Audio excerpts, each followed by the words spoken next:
All right. Hey, trust you are doing well, and I hope that you have been having a fantastic and blessed week. Here at the office, just wrapped up a couple of meetings. Excuse me. I want to always make sure that I'm sharing with you kind of our best thoughts, what we're working on, what we're thinking about, kind of what's going on the front lines, what we see happening. And then also in our team meetings, we just had our operations meeting this morning. We have kind of a couple functional meetings, that I'm involved with depending on the properties. But, every Tuesday we have our overall team meeting. Every morning we have our morning huddle that comprises all of our team members to start our day with on kind of our focus for the day, our wins from yesterday, and anything we're stuck on. And then on Thursdays, I have an operations meeting with our operations manager to kind of cover over all the different activities that are going on and any special projects, that kind of thing. But I wanted to share with you kind of the best thinking, the real-time stuff that we see going on in the marketplace. And I know I shared a couple of videos, one dealing with fear, how people are sometimes responding to fear in the marketplace of uncertainty. And then the other about, just the situation where, I know coming up ahead of us, we've got people who have deals that are struggling in trouble, and they're going to be sale opportunities. There's already some of that taking place in the marketplace. But I wanted to talk about kind of the strength of the underlying market. What I mean by that is, I don't want us to lose sight of the reality that, yeah, we've got headwinds that have been there, as I've shared, with respect to interest rates, inflation, and what's going on in the economy and or the slowdown to come.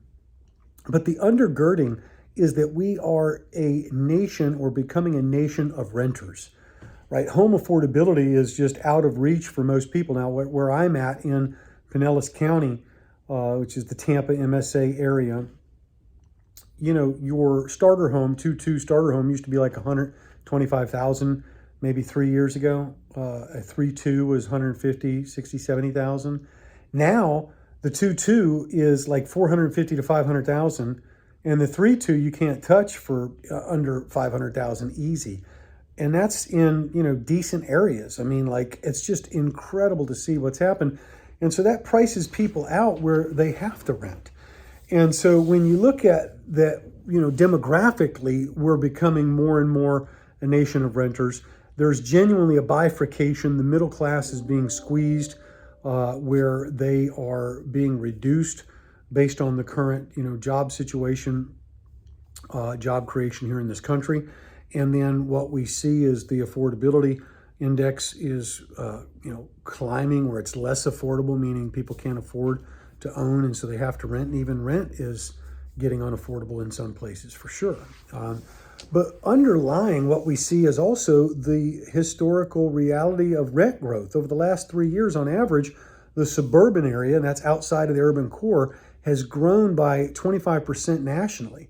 Markets that we're in, and we're going to talk about in a future video, kind of maybe the top 3 markets that, good Lord, here in Tampa area, rent grew in 2021 by like 20%. Incredible. And then in Atlanta, it was 18 to 19%, depending on the area. So, we've had incredible rent growth over the last 3 years. There'll be continued rent growth. Now, it won't be on par with what it's been.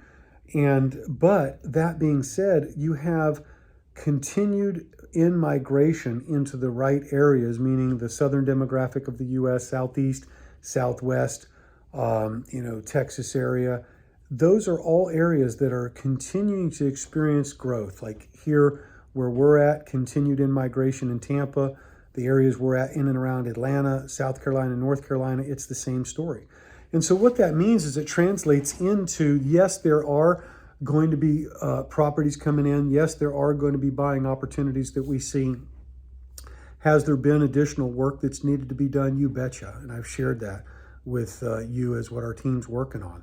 But that being said, there is still an undercurrent or a backwind of demand that continues to go forward and will continue to go forward easily over the next decade.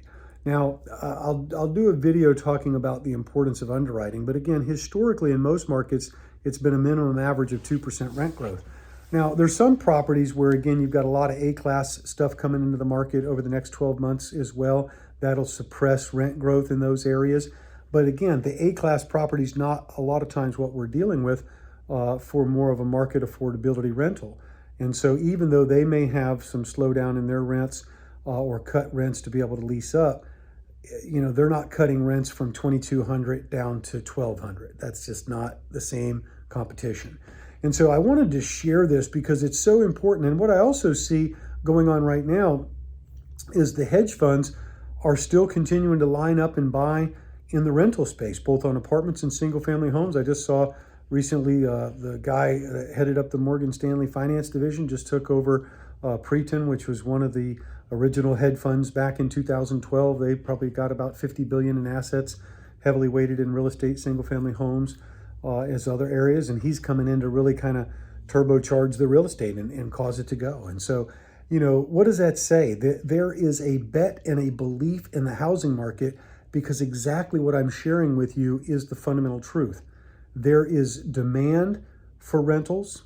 It will persist even through a recession and slowdown. People are still going to need a place to live. Yeah, there's going to be higher turnover through to eviction or people having to move out when you're in a recession or economic slowdown.